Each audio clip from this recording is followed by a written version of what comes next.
முன்னாடி வாங்க.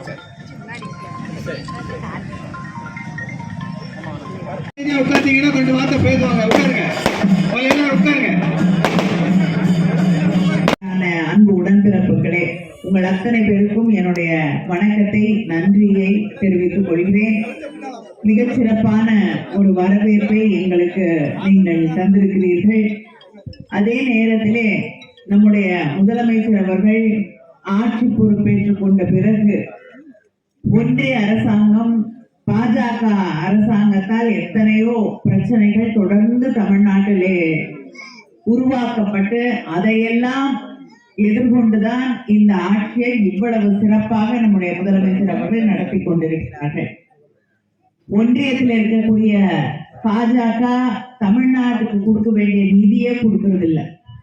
நம்ம வீட்டு பிள்ளைங்க படிக்கிறதுக்கு படிப்புக்கு கொடுக்க வேண்டிய நிதிய கொடுக்கறதில்லை. கிட்டத்தட்ட நீங்க ஹிந்தி படிச்சாதான் நான் 2000 கோடி தமிழ்நாட்டுக்கு தர வேண்டிய பள்ளிக்கூடத்துக்கு தர வேண்டிய நிதியை கொடுக்கும்னு சொன்ன பொழுது நம்முடைய முதலமைச்சர் நீ 10,000 கோடி கொடுத்தாலும் எனக்கு அந்த நிதி வேண்டாம், நாங்க ஹிந்தி படிக்க மாட்டோம் அப்படின்னு சொல்லி தமிழ்நாட்டுடைய உரிமையை, நம்முடைய சுயமரியாதையை நிலைநாட்டியவர் நம்முடைய முதலமைச்சர் அவர்கள். அதே நேரத்துல மகளிருக்கான விடியல் பயணமா இருக்கட்டும், அதே போல கல்லூரியில படிக்கக்கூடிய நம்ம வீட்டு பெண்கள், இளைஞர்கள், இவங்களுக்கு மாதம் தரக்கூடிய 1000 ரூபாயாக இருக்கட்டும், அதே போல் மகளிர் உரிமை தொகை, இல்லம் தேடி கல்வி, உங்க வீட்டுக்கே வந்து மருத்துவம் செய்யக்கூடிய அந்த மிக சிறப்பான திட்டங்கள், ஒவ்வொரு நாளும் இங்க இருக்கக்கூடிய மக்களுக்கான திட்டங்களை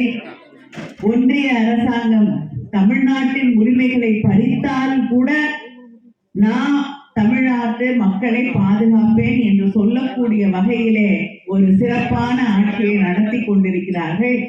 அதனால தமிழ்நாட்டில் இருக்கக்கூடிய மக்கள் நம்முடைய பெருமைகளை, நம்முடைய மொழியை, நம்முடைய சரித்திரத்தை, நம்முடைய உரிமைகளை பாதுகாப்பதற்காக இன்று நடந்து கொண்டிருக்கக்கூடிய இந்த நல்லாட்சி தொடர்வதற்காக, ஏன்னா அதிமுக இத்தனை நாள் சொல்லிட்டு இருந்தாங்க எந்த காலத்திலயும் நாங்க பாஜகவோட சேர மாட்டோம், அவங்க தமிழ்நாட்டு மக்களுக்கு துரோகம் பண்றாங்கன்னு.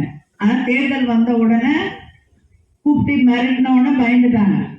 இப்ப மறுபடியும் பாஜகவோட தேர்தலில் கூட்டணி வைத்துக் கொண்டிருக்கிறார்கள். ஆனால் தமிழ்நாட்டுக்காக தொடர்ந்து குரல் கொடுக்கக்கூடிய ஒரே கட்சி திராவிட முன்னேற்ற கழகம், நம்முடைய கூட்டணி என்பதை நாம் உணர்ந்து கொள்ள வேண்டும். தமிழ்நாட்டு மக்களின் உரிமைகளை பாதுகாக்க, நம்முடைய பிள்ளைகளுடைய எதிர்காலத்தை பாதுகாக்க இதே அளவுக்கு கல்வி அவங்களுக்கு கிடைக்கணும். பள்ளிக்கூடங்கள்ல நல்ல கல்வி, உயர்கல்வி, வேலை வாய்ப்புகள் எல்லாம் கிடைக்க வேண்டும் என்றால் இந்த ஆட்சி தொடர வேண்டும். தமிழ்நாடு ஒரு அணியில திரள வேண்டும்.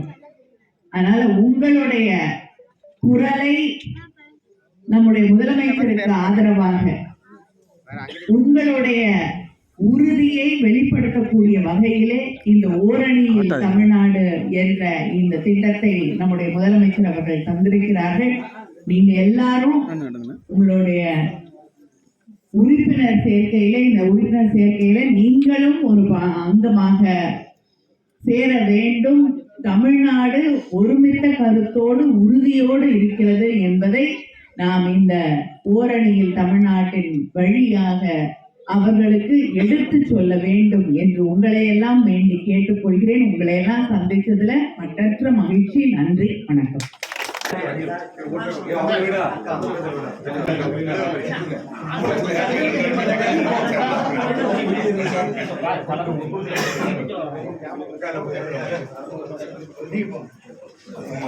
தலைவர் விட்டமா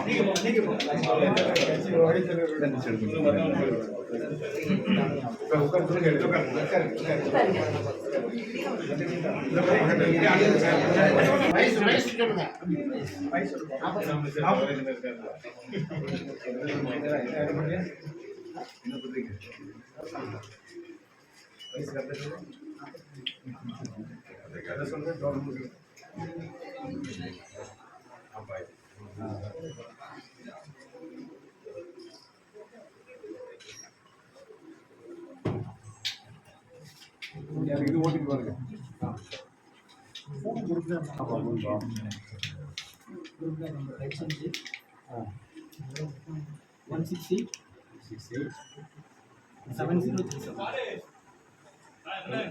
செல்போன் நம்பர் சொல்லுங்க.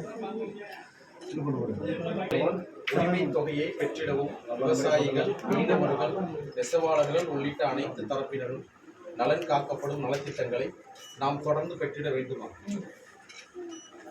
மாணவர்களுக்கான கல்வி நிதி, மாநில வளர்ச்சிக்காக